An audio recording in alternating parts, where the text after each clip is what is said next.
¿Cómo están? Como siempre, bienvenidos a este espacio y como siempre, muchísimas gracias por abrirnos también un espacio en su vida, atender su salud y, por supuesto, permitirnos acompañarlo en este padecimiento que es la diabetes. Recordemos el programa para usted, si padece diabetes, para los familiares de las personas que lo padecen y para todo el público, que aprendamos sobre esta enfermedad o este padecimiento y sobre todo aprender a prevenir.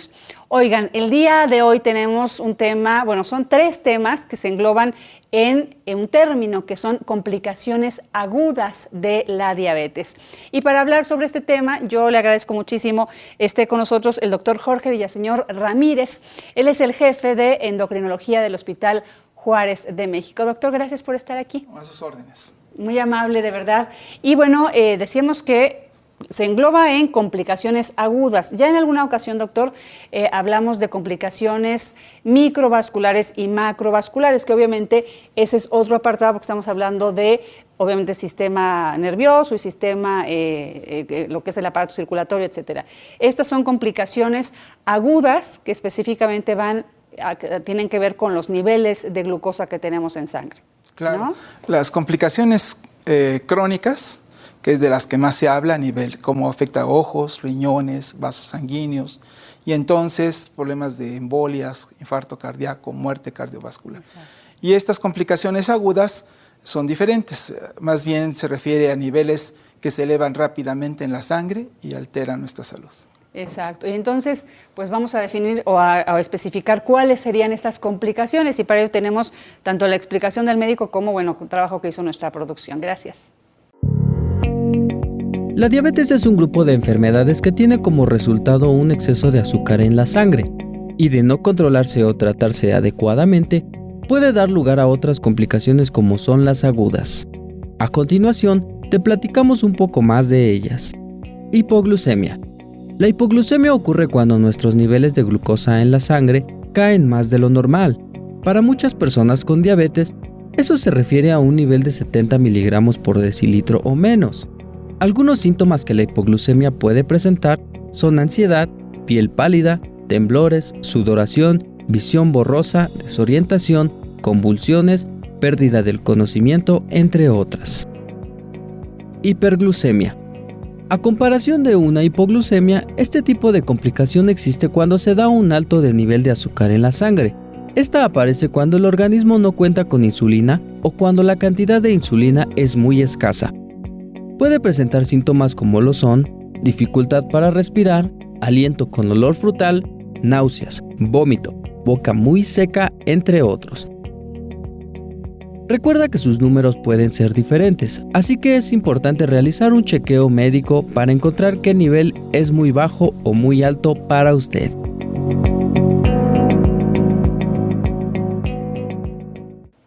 Adelante, doctor, ¿cuáles son? Bueno, tenemos tres complicaciones agudas. Una es la cetoacidosis diabética, otra es el estado hiperosmolar no cetósico, y la otra es la hipoglucemia. Generalmente todos los conocemos como coma diabético, pero los tres son diferentes. Exacto, que aquí es lo que queremos que nuestro auditorio comprenda muy bien. Son tres complicaciones agudas de la diabetes, pero aquí lo que vamos a hacer es separarlas para que entendamos todos qué es cada una, cuáles son sus síntomas, es decir, cómo usted puede saber si está experimentando alguna de estas complicaciones, sobre todo también, además de identificarla, saber qué hacer en casa antes de llegar al médico, que obviamente ya la atención será pues profesional, pero lo que nosotros hagamos en casa pues puede también salvar nuestra vida y evitar una complicación mayor, ¿no, doctor? Entonces, ¿le parece que comencemos con cetoacidosis diabética? Muy bien, sí. ¿Qué es? La cetoacidosis diabética es una complicación que se presenta en los pacientes diabéticos. Toda la diabetes no es una sola enfermedad, es un grupo de trastornos que dan azúcar alta.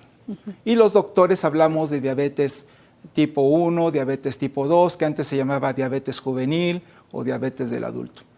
En la diabetes tipo 1, los pacientes generalmente son jóvenes, pero puede ser en cualquier edad, les falta insulina. La falta de insulina hace que el azúcar que tenemos en la sangre, que necesita insulina para entrar a nuestras células, no logre esta meta. Y entonces el azúcar no entra a las células y el paciente con diabetes empieza a dejar de usar azúcar. Se siente débil, se siente cansado, empieza a orinar azúcar y por lo tanto se deshidrata y por lo tanto tiene sed.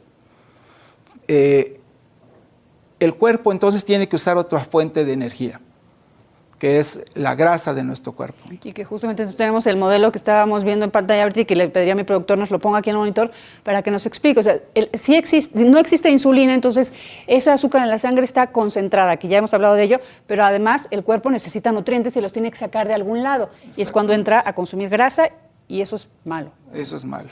Que es este diagramita, ¿no? Sí, al faltar insulina, nuestras células grasas empiezan a dar energía. Producen glicerol.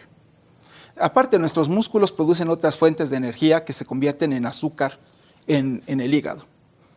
Esta grasa que empieza a salir, empieza a utilizar el cuerpo, llega a otros órganos como el hígado y empieza a producir cetogénesis. La cetogénesis son sustancias que vienen de las grasas, como decíamos, y son ácidas. Entonces, la sangre de nuestro paciente se vuelve ácida. Y esto lo notamos como que el paciente empieza a tener, aparte de los síntomas que ya comentamos, empieza a tener dolor de estómago, empieza a tener náusea y vómito, no tolera la comida entonces, y lo vemos también, esta acidez en la sangre, el cuerpo la trata de eliminar con la respiración. Y el paciente empieza a respirar con dificultad, profundo. Lo vemos. Cuando un doctor ve que el paciente diabético está respirando profundo, nos preocupa porque quiere decir que tiene una cetoacidosis diabética, está empezando. A veces la cetoacidosis diabética es tan leve que solamente alguien más entrenado con ciertos instrumentos lo puede ver. Por ejemplo, hay embarazadas que pueden tener cetoacidosis diabética con azúcar normal. O también la gente que usa bombas de insulina puede tener cetoacidosis con azúcar normal. Entonces, siempre debemos de tener en cuenta cuando vemos a alguien con estos síntomas, que es nuestro familiar o nosotros que somos diabéticos, poder detectar esto. Muy bien, aquí sería importante entonces repetir nada más rápido los síntomas, que son varios, y es importante que el paciente con diabetes lo sepa para que identifique, le decíamos. Nada más rápidamente, si los puede ir poniendo producción en nuestra pantalla, que decíamos que es, obviamente, mucha sed, muchas ganas de ir al baño, ahí los iremos viendo en nuestra pantalla. Cansancio, debilidad, ¿verdad?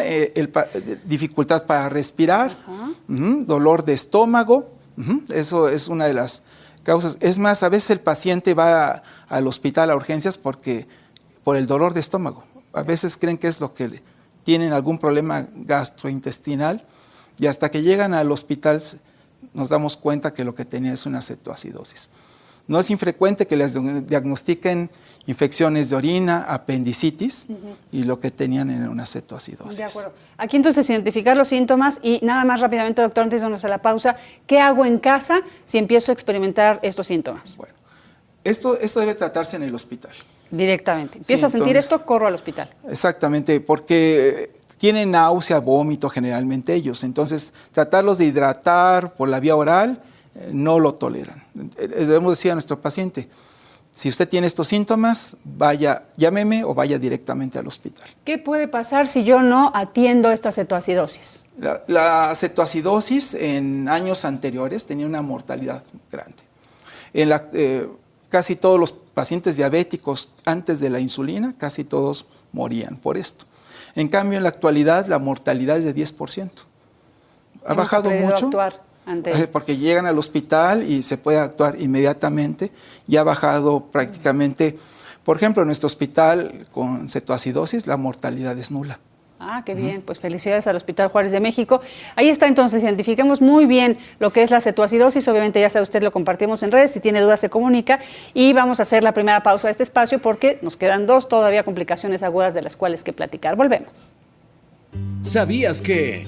El kiwi cuenta con importantes cantidades de vitamina C, por lo que fortalece las defensas, facilita la absorción de otras vitaminas y minerales y además actúa como antioxidante, lo cual ayuda a disminuir el riesgo de enfermedades cardiovasculares.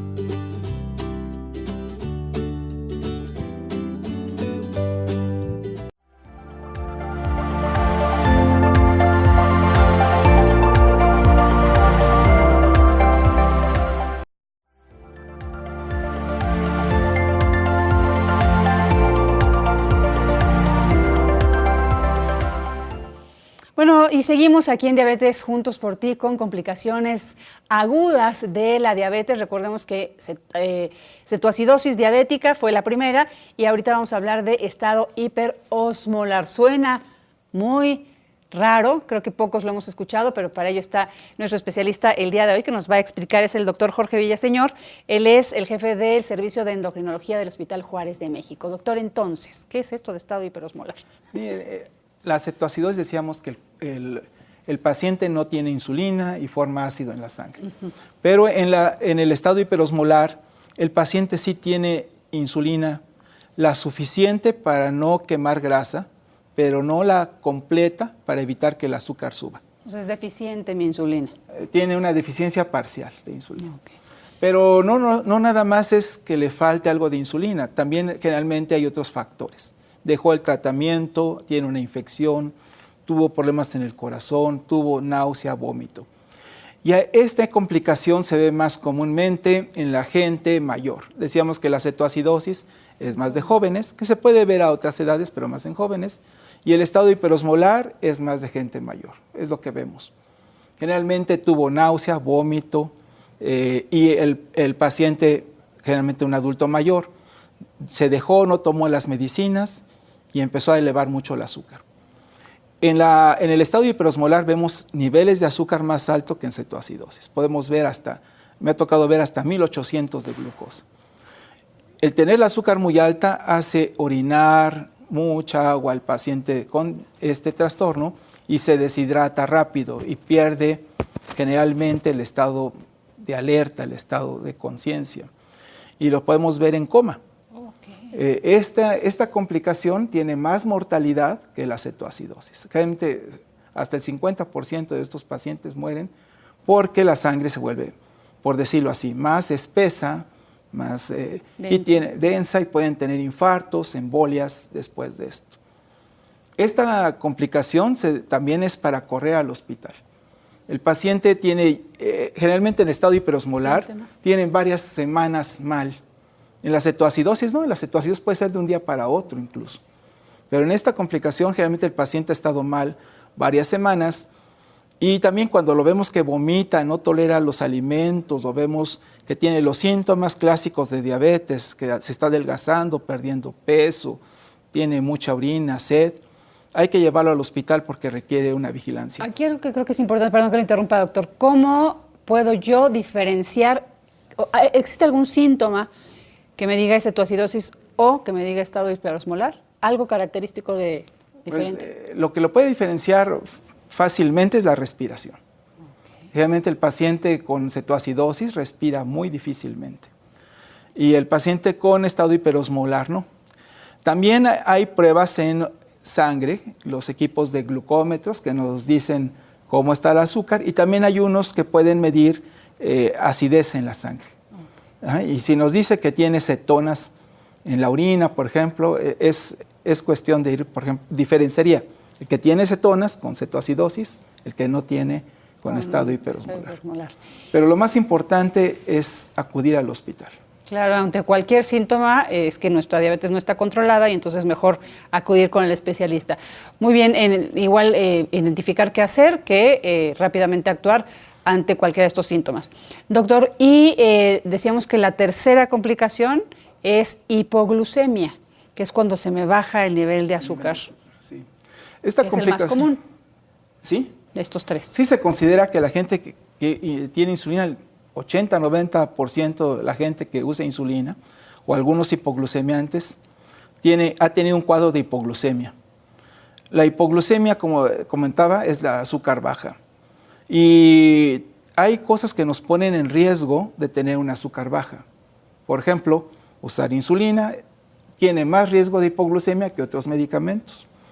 O algunos medicamentos que comúnmente se usan en el sector salud, como la glibenclamida. ¿Para qué se utiliza? Son hipoglucemiantes, se bajan el azúcar a través de que estimulan la secreción de insulina en el páncreas. Y a lo mejor puede ser mucha y entonces se me baja muy rápido. Exactamente. Okay. Generalmente para la hipoglucemia a veces no nada más es lo que uso, también son mis hábitos. No como a mi hora, me paso un alimento, hice ejercicio, tuve otros factores de riesgo que pueden hacer que mi azúcar baje. Incluso puedo tener bajas de azúcar que no me dan síntomas. Los síntomas de hipoglucemia son, por ejemplo, lo más común que notamos, o que nota el paciente es, se pone nervioso, ansioso, tiembla, no sabe bien qué pasa, le empieza a dar hambre, anda enojado, no sabe por qué está enojado, suda, pero es un sudor frío, lo vemos con taquicardia. Y después, si la hipoglucemia es muy severa o muy rápida, puede tener alteraciones mentales. Se confunde, confusión, puede caer en coma, incluso llega a pérdida de conciencia. Así es. Wow. Y puede tener incluso convulsiones. Entonces, generalmente, la hipoglucemia que vemos más común es el primer cuadro que les comento. Ante esto tenemos que tener una conducta. Es muy importante que el paciente esté monitoreando su glucosa. Generalmente no nos educamos para que yo con diabetes, y si estoy usando insulina, tenga mi glucómetro o mi monitoreo continuo de glucosa y detectar niveles bajos de azúcar. Decía yo hace rato que también hay hipoglucemias que no siente el paciente. Tener menos de 70 de azúcar se considera una hipoglucemia y puedo no sentir síntomas. Puedo estar acostumbrado a tener bajas de azúcar. Pero no debo dejar que se me baje el azúcar. Aunque yo me sienta bien, con las mediciones lo identifico y actúo. Así es, porque la gente que tiene hipoglucemia tiene más riesgo cardiovascular. El cerebro usa azúcar para pensar y trabajar. Un azúcar baja tiene riesgos de daño cognitivo. En otras palabras, hacer demencia con el tiempo, ¿verdad? Si mantengo hipoglucemias frecuentes. Entonces no es nada más el momento que se me bajó el azúcar, comí y ya pasó. Tengo que visitar a mi doctor para que ajuste mi tratamiento. ¿Qué estoy haciendo mal? ¿Qué estoy haciendo bien? Por ejemplo, si yo tengo una hipoglucemia, lo que puedo hacer rápidamente es usar media lata de refresco común. Teniendo diabetes, ¿puedo tomar refresco común? Sí, ¿Le parece, doctor, si hacemos rápidamente una pausa? Bien. Sí, para que todo esto no lo dejemos incompleto. Hacemos una pausa, estamos de regreso aquí en Diabetes Juntos por Ti, así de rápido. ¿Sabías que? El melón es una fruta con un buen aporte en antioxidantes, los cuales nos protegen ante enfermedades crónicas y retrasan el envejecimiento.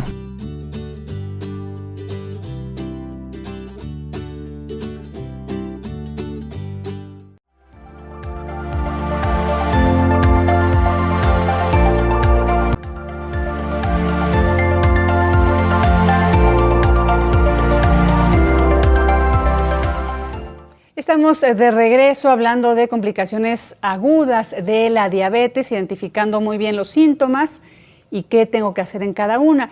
Nos habíamos quedado, doctor, con el tema de hipoglucemia, que es cuando se me baja el azúcar. A veces no tengo síntomas al principio, pero si yo tengo la disciplina de hacerme mis mediciones, mis automonitoreos, puedo identificarla y actuar. Y nos está diciendo qué hacer. Sí, si yo empiezo a tener los síntomas, incluso como dije, sin síntomas, debo consumir azúcar, ¿no? Uno de ellos, la más fácil de hacer, es consumir media lata de refresco común. Eso tiene azúcar y nos puede aliviar los síntomas en 10 o 15 minutos. Si yo continúo con síntomas, debo volver a tomar el resto del refresco. También puedo usar jugos de fruta enlatados, ¿verdad? Para que suba rápido mi glucosa. En ocasiones tengo que evitar cosas que a veces nos aconsejamos, como los dulces, un caramelo, un chocolate, ¿Eso porque no es correcto? A veces no, porque si el paciente empieza a tener alteraciones mentales, se puede atragantar. ¿Verdad? Si es una hipoglucemia leve, un caramelo le puede ayudar, pero también tomen en cuenta, un caramelo se tiene que disolver para que empiece a bajar el azúcar en nuestro estómago y absorberse. La grasa, por ejemplo, de un chocolate hace que se absorba el azúcar más lentamente. Okay. Entonces, no recomendamos generalmente eso, ¿verdad? Es mejor que sea algo que tenga azúcar, como dije, líquido, es más fácil, rápido se ingiere. Aquí, ¿cómo mido que no me pase yo de azúcar y entonces de hipoglucemia pase a subirme el azúcar? Bueno, La hipoglucemia puede matarme en 10 minutos si no la atiendo. Una azúcar alta me da tiempo de llamarle a mi doctor y ver qué hago. Entonces, que no me debe interesar qué tanto sube.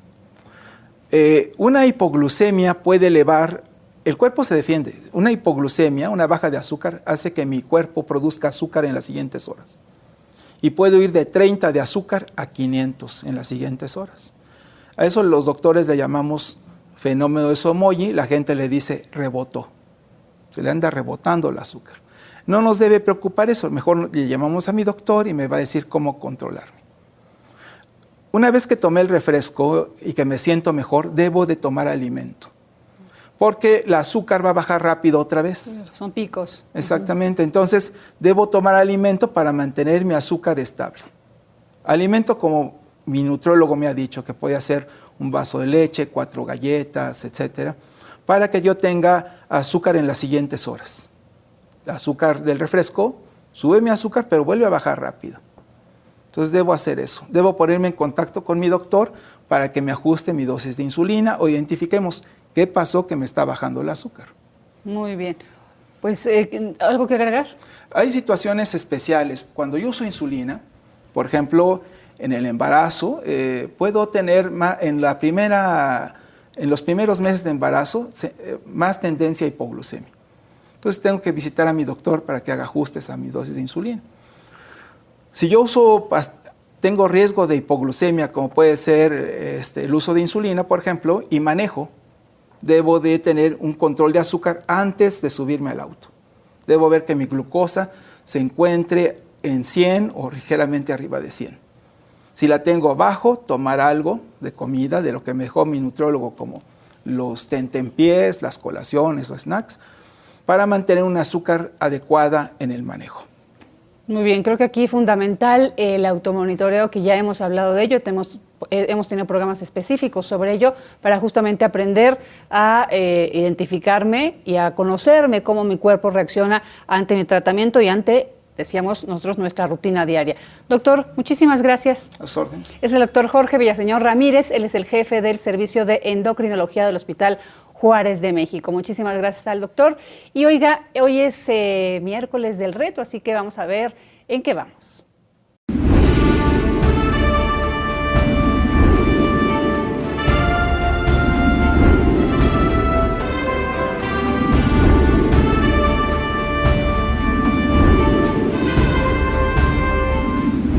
Bueno, nos encontramos en la visita a la nutrióloga. Ya sabe usted, estamos haciendo el reto y hoy nos toca la revisión de 2 meses de iniciado esta prueba, así que vamos a ver cómo nos fue. Estamos en el consultorio de Eli Castillo, que usted ya la conoce, Reyes Castillo, nutrióloga y máster en actividad física. Nos toca un cardiovascular.